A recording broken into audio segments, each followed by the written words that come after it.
Now your hosts, Ryan Kane and Zach Daughtry.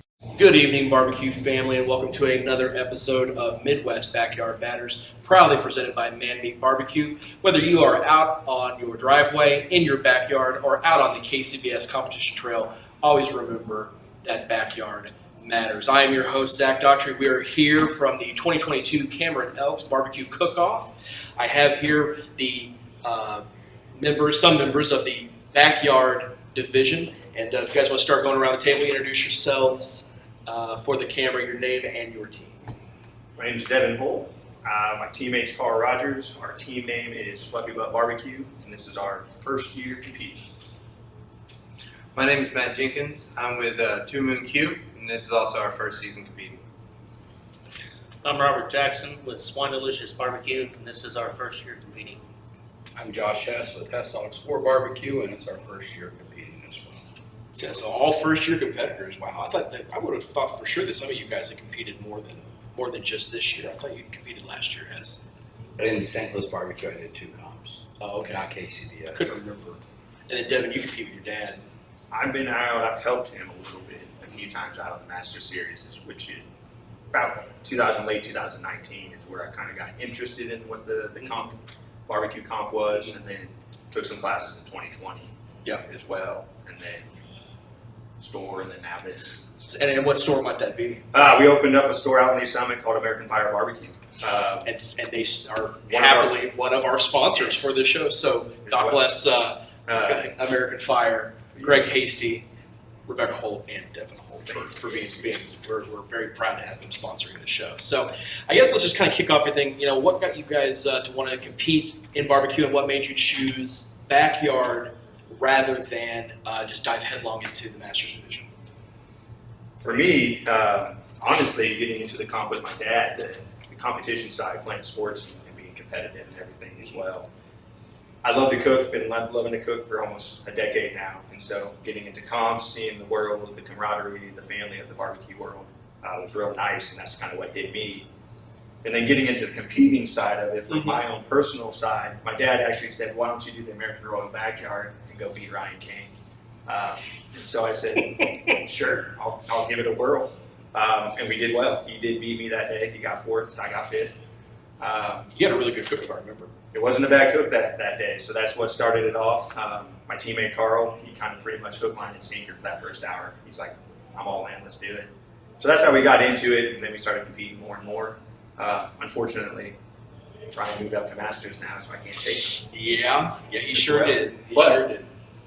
I got other people that I got to chase. Matt, what about you?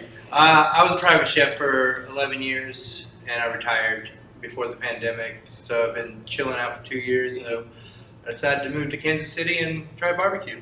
Okay. Where are you from originally? Originally Florida, but last Maryland. Oh, okay. All right. So, Yeah, Mid-Atlantic guy. yeah. Robert, what about you?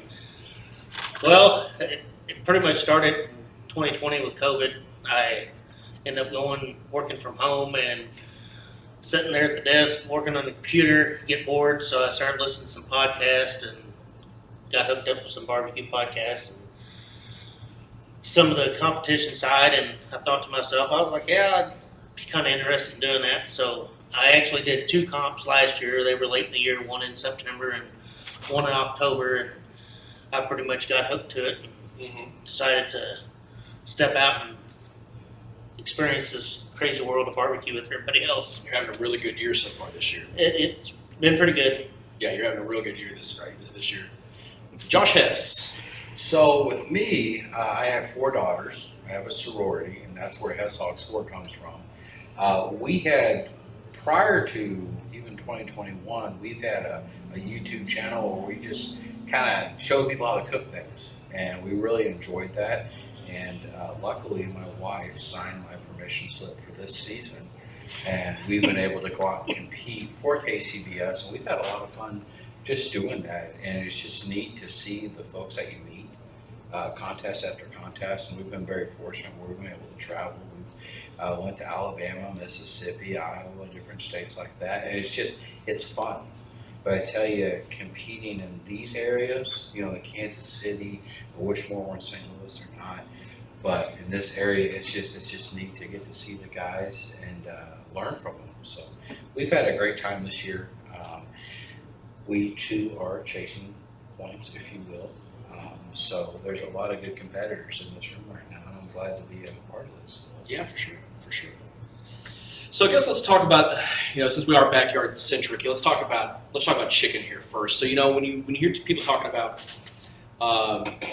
ribs, they're looking for thick racks, they're looking for straight bones, they're looking for good marbling on the racks of ribs.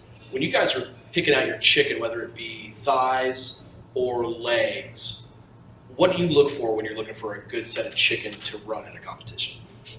Me, weight. I'm looking for the biggest package that I can get weight-wise, anywhere from 1.5 to 2 pounds on that chicken as well.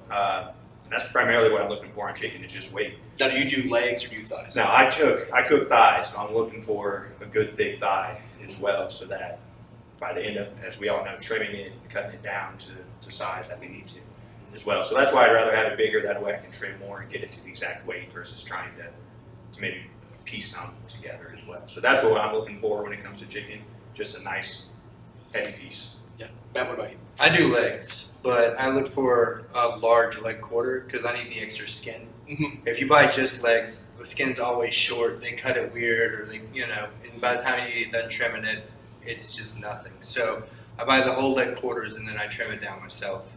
And like I said, looking for size, looking for evenness as far as the leg size, because there's a nice little white line. Makes it easy to trim on the leg quarters and find the joint every time. Just look for ones that are close to the same. Yeah, the first time I ever saw the idea of getting a leg quarter instead of just a straight drumstick, I took a class at Casey Grow Company with Richard Fagola, and Sterling Smith was there, and Sterling Smith does legs, and he was the one who talked about getting the extra skin because he wraps it over the top of that leg, and it looks just really good. Presentation-wise, it looks really good. It really clean in the box, and I remember thinking, that's a really, really good idea. I had never really thought about that before. I thought, man, if I ever do legs, that's a good little tip to do. Most definitely. Robert, what about you? I cook legs as well. For me, I try to find the package with the bigger legs, the way they look, and the weight wise. I've been all over the place on brands. I've luckily found a place local that sells the stuff I've been looking for quite a while. So just trying to find the bigger legs, and that way, time I trim them up and everything, they'll fit in the box nicely. Sure. Hess, what about you? I use legs, and I'm kind of different from that. I go to Whole Foods, and I use an organic leg, and I look for smaller legs. And where I've had maybe some different success with that is from a bite standpoint. I want them to take that bite out of that leg, and I want them to have as much of that leg in their mouth as possible. I've had a lot of success with that. It's organic. It's basically see-through skin. Mm-hmm. Do you scrape your skin on your legs? Nope. No. I can trim my legs in 4 minutes. It's just cutting a knuckle, and it's not my way. Regan's video really helped me a lot. And utilizing that, I've had some success with legs, but it doesn't matter what state I've been in, Iowa, Alabama, Mississippi, Missouri, I've had a lot of success doing it that way. Yeah, because at one point you were number 2 in the country in chicken, weren't you? I was. I'm number 5 now. I had a couple month hiatus, but I'm back, and I'm basically a second place call away from being back at number 1. So yeah, hopefully points-wise, that you're right happens there. big. Yeah, but again, you got to make it your own. What works. My cadence is my cadence, but I just have had a lot of success with it that way. Yeah, so 4 guys who do legs in one thigh, usually it's the exact opposite. Right. I think that's really good to show how legs are really catching on. They're going to see legs coming They're up. Even hard. in the Master Series, people are starting to switch over. Something Yeah. a little different. Just Yeah. And show then those by the judges skin. up. Yeah, the skin is way easier on the legs versus the It thighs. just takes one thing out of the equation that I have to worry about. Yeah. Well, I mean, prep-wise, that compared to thighs is night and day. Oh, It is. On- I prep legs. Just- Thighs just look better. So Yeah. Get those little fluffy meat pillows in there. lovely meat. And, nothing wrong with That's that. what you look for. Good thigh. Let's stick on chicken real quick, because I've been kind of thinking about it lately.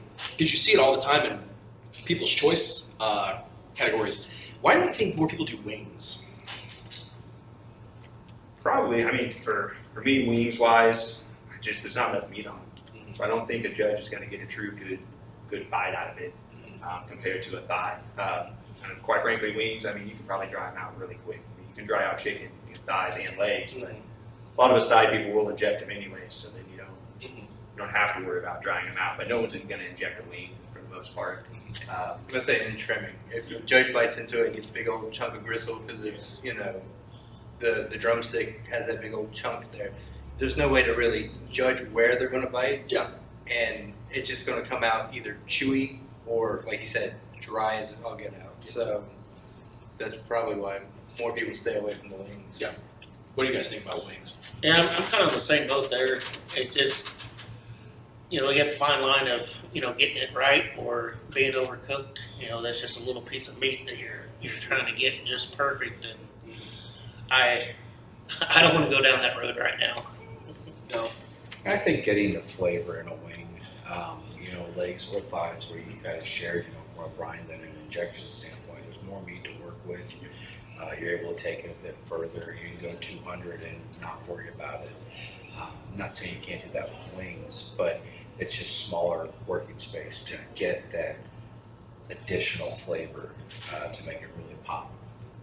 Get that one bite that you want them to have. It's just not going to happen. No, it's something that I don't think you see a whole lot. I think Sterling Smith actually he ran wings at some comp out west. The And jack, I think you have to add You have to white add- meat. you have to have So white meat a in wing the is jack. white meat, and that's the easiest thing to do. And I think that's just one of the unique things about cooking the jack is that you got to throw in that white meat into your dark meat. It's just like, wow, that's got a little wrinkle. You're already getting prepped. You're going to cook all year long doing either thighs or legs, and then suddenly it's like you're in this massive world championship contest, and you've got to throw this little wrinkle into your cook, and it's like that can blow people's minds, I think, for sure. Let's move on to ribs. So just a little bit ago, I talked about ribs, thickness, straight bones, great marbling, the perfect rack of ribs, right? Do you think there is one thing that maybe you guys, if you can't find the perfect rack of ribs, right? They're not all going to be that with that thickness and that marbling and the straight bones. Is there something that you prioritize more when you buy a rack of ribs for contest than any other thing you look for in ribs? I would say for me on my ribs, it would be, thickness is what I want, but honestly, marbling is probably right there. I want to see that marbling going through it. You're not going to see so much spider webs like you would on a pork butt, but you want to see those lines, that wispy, basically like wispy hair, right all the way through it, that white line all the way through. So I always start at the marbling. I look at that first. If it's not there, then I'm probably not going to choose it. Then I'm going to look at the thickness, and then if the marbling's good, thickness is not, then I might put it to the side and continue to look and see if I can't find those perfect ones. But that's kind of my backup to where, all right, I know it's not going to be super thick, so I'm going to cook it a specific way, but I know the flavor and it's going to be fantastic for the marbling. Yeah, for sure. As well, so if that ends up being my fifth rib in a sense, that's what happens. Yeah, I'm with them on the marbling, but I look more for the straight bones. I need at least 3 or 4 really straight bones on a rack. You're going to have that whole side that just kind of dog legs one way or the other. But if I can get good 3 or 4 straight ones on each rack, I know I can put together a box. As far as thickness, most of us inject. It plumps it up. Gives it plenty of juiciness and all that. So yeah, marbling, you can't replace that. There's no way to fix that problem. But straight bones is probably my next criteria. Robert? Yeah, I'm marbling, looking for that, and trying to find the best marbled rib I can. And second after that is probably thickness, right along with the straight bones. You gotta have straight bones to make the box look good. But marbling is probably the first thing I look for. Josh? There's nothing I can say.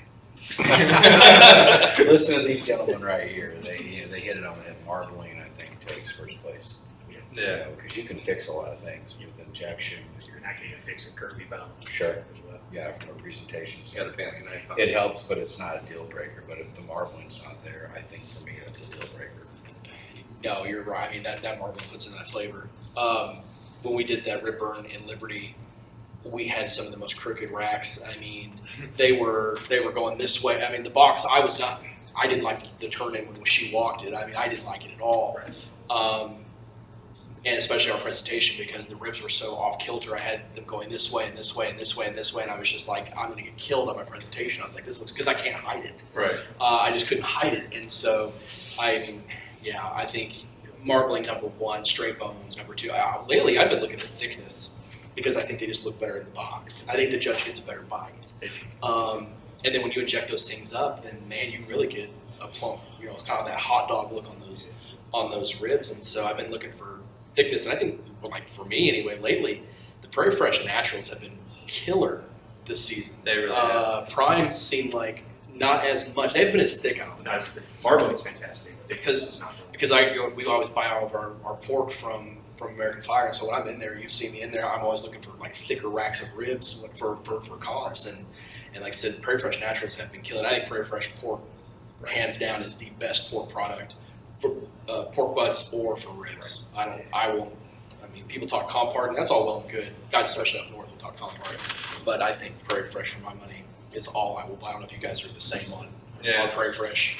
What's winning? Prairie Fresh wins. It's like steak ribs. It's like SRF with briskets. They win. Right. Prairie Fresh wins with ribs. It's just a fact. Yeah, it's different. The KCBS, that's kind of what they're looking for. I mean, the comparts, like I said, they're nice. Yeah. They have a good price on them. They're kind of expensive. You think you're getting something fancy, but Prairie Fresh, the naturals have been what I've been sticking with. Our first contest, we did Cheshire from North Carolina, and they were thin. They were not good. They burned. They were not.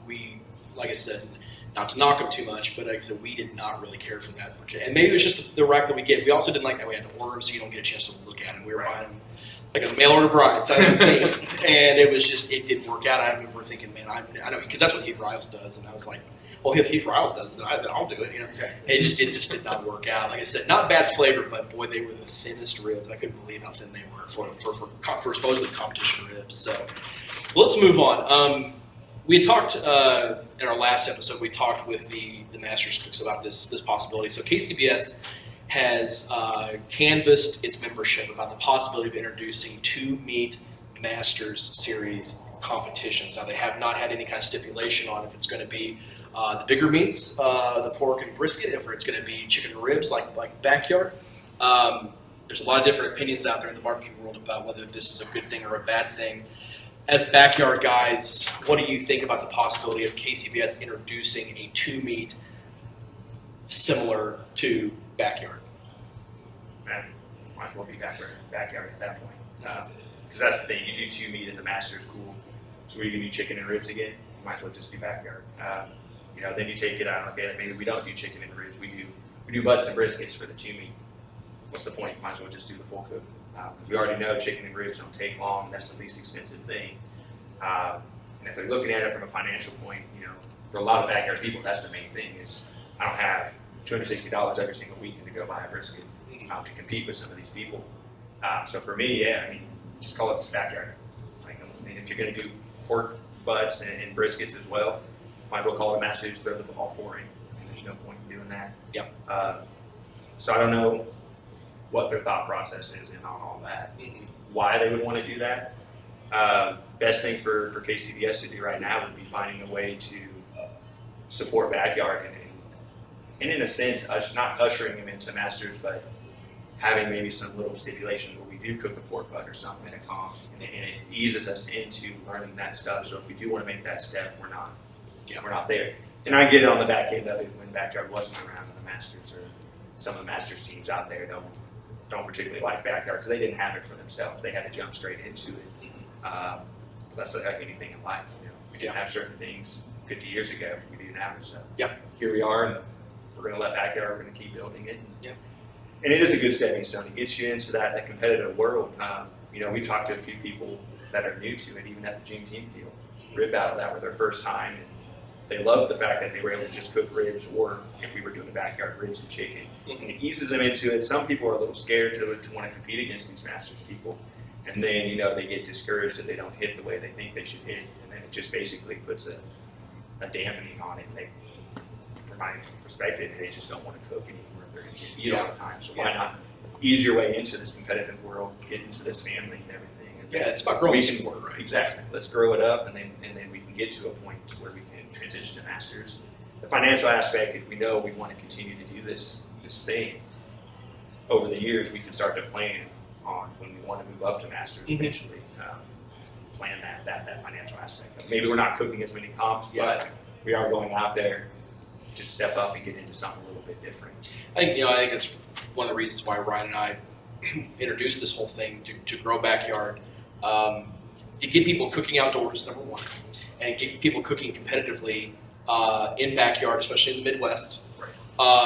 But we want to get people an understanding that this is going to be something completely different than you've ever done. And we're not trying to scare people off. We're trying to just give you a heads up that these things happen and that you need to be prepared for it mentally to make that adjustment to have successful cooks. And we don't want people to get discouraged if you do bad. Keep at it and practice. That is something that it cannot be emphasized enough. I mean, experience is the teacher of all things, and that's just one of the things that we do try to emphasize in the group is that you got to practice. You can't just go out there and just wing it. You got to have a timeline, and you got to have some practice under your belt, and have some experience in your cooking. So, any other thoughts on this possibility of the two meat category of KCBS? It's not set in stone. I think it's just one of those things that they're asking membership if they'd be open to it, and it's gotten some pretty mixed responses so far, I think, on that. I mean, I don't think it'd be the worst thing in the world, because especially if they did like pork and brisket, because then the Backyard team could decide like, hey, I want to like dive into it a little bit, but not fully, and then move up. But like everyone said, grow the Backyard. If you want, throw a 3-meat contest for a Backyard, throw a pork butt in every once in a while. Or a brisket every once in a while, and let people sign up and see how they feel about it. Because someone who comes from it, like Devin, with his family being in it, your dad being in it, stuff like that, you have a little more tutelage, you know what I mean? Where me, I literally moved here in February to try barbecue and started competing. I've done one competition so far, and it's very different from what I'm used to. Yeah. But I'm not having any major problems with it. But like you said, have your timeline. I have no timeline. I'm not winging it. I know what I need to do and when I need to hit it, but there is nothing written in stone. Brave soul. I'm just, just go with the flow. But no, I don't see it would be bad if it's the bigger meats, and that way Backyard people could jump into it, call it like Backyard version 2 or next step up or something like that. And that's something that I know Ryan and I talked about it, and we've talked about it in the Facebook group for sure. Like, okay, so if you have these two meats, well then are you going to recategorize Backyard, or are you going to change the name? Is it going to be like they do in soccer where they have Premier League and they have Champions League? Or, I mean, is KCBS going to have to change that title to where it doesn't have this kind of negative, and let's face it, there's a negative or there's kind of this aspect of Backyard being the amateur league to the Masters Series, right? It's where you get your feet wet, and then everyone wants to move up to pro. They want to move up to the Masters Series, right? Master Junior. Yeah, I don't know. I mean, of course, I don't have the answer. But I think we've talked about time and time again that there are really, really, really good Backyard teams that are, for all intents and purposes, professional. Right. It's just they choose to cook 2 meats rather than 4. And Hess has competed in the Deep South down at Pusacue and Vicksburg and seen the massive amount of teams that come out for those Backyard comps where they'll have 50, 60 teams easy. And in the Midwest, we've tried to grow it a little bit more than what it is right now, and try to get on par with Mid-Atlantic and the Deep South. Try to get to where we have these big contests and bigger purses for Backyard or the Midwest. So, last question I have for you guys. So we've seen proliferation, it seems like this season, of 1-meat contest. Devin and I cooked the Juneteenth rib battle in Liberty, and that was a really fun time. It was so different than anything we had done. It was close to, for us, it was like steak, right? It was just like you just show up and you just worry about that one category. What are your guys' thoughts on if KCBS would ever do 1-meats, but they wouldn't do ribs? So I just learned tonight, that there is no hard and fast rule in KCBS that it has to be ribs. It's just what organizers choose to do more often than not. If they have a 1-meat cook at a comp as like a side an additional contest that's not running with the four-meat or backyard competitions. What do you think about it if KCBS would ever do a one meat, but it would be like, say, chicken or pork or brisket? What do you guys think about that concept, and would you ever cook one of those if it ever came your way? I think from a price standpoint, it would have to be proximity. There's value in being here this weekend with a double plus a rib burn, for me at least. That's 400 plus mile round trip, so it's not a lot. But with what everything costs right now, and my time and being respectful of my time and other cooks' time, I'm not such a fan of it. I am a fan of it if they said, hey, we're doing a backyard plus a one meat, and hey, the one meat happens to be chicken versus ribs, and it counts towards your team of the year points. Absolutely, I think there's value in that. But to say, hey, I'm going to drive 4 hours today to cook chicken, I don't know. I don't see a lot of value in that. And from a brisket or pork butt standpoint, being backyard, that does nothing for me from a point, or for any of us from a point standpoint. There's no value when, if I were to look at it through a master's lens, to get one protein in to cook versus going to cook 4. I don't know. And again, that's just me looking at it just strictly from a price standpoint. What things cost, from fuel to lodging to the protein. It's all about maximum value, right? Sure. Robert, you got any ideas on it? Well, I'm kind of the same way there.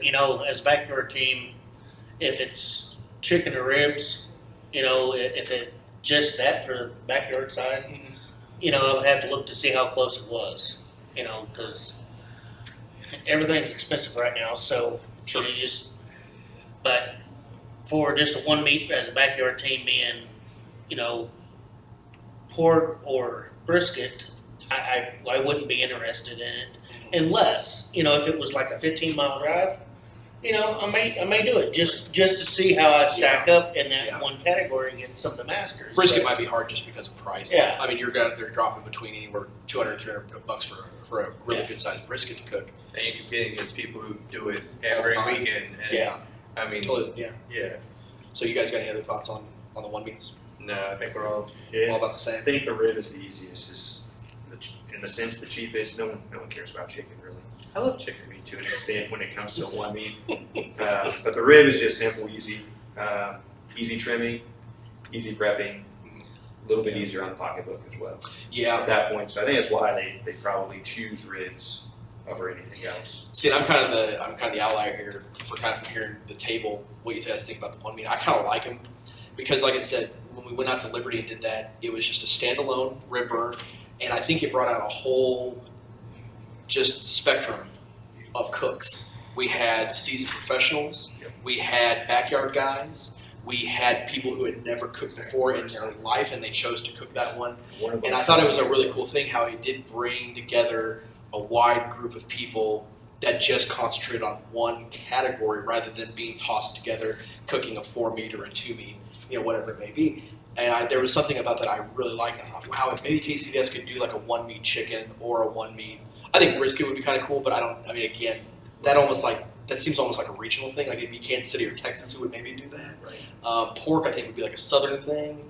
I really like the idea of the one meat. I don't like the 2 meat masters idea. That there's a lot, because to me it's like, well, you've already got that. It's called backyard. Exactly. And I think if you do that, it's going to really change the landscape on how backyard runs as a circuit. And our idea here is to grow backyard and keep it moving forward. And I think it'll throw a real big old wrench in the machine to go to the 2 meats. So, yeah. Well, I think that's all I've got for you guys this night. So, like I said, thank you guys so much for coming out here and talking to us here in Cameron. So, this has been another episode of Midwest Backyard Matters, proudly presented by Man Meat BBQ. Whether you are out on the driveway, in the backyard, or out on the KCBS competition trail, always remember that backyard matters. You guys have a good night. Thanks.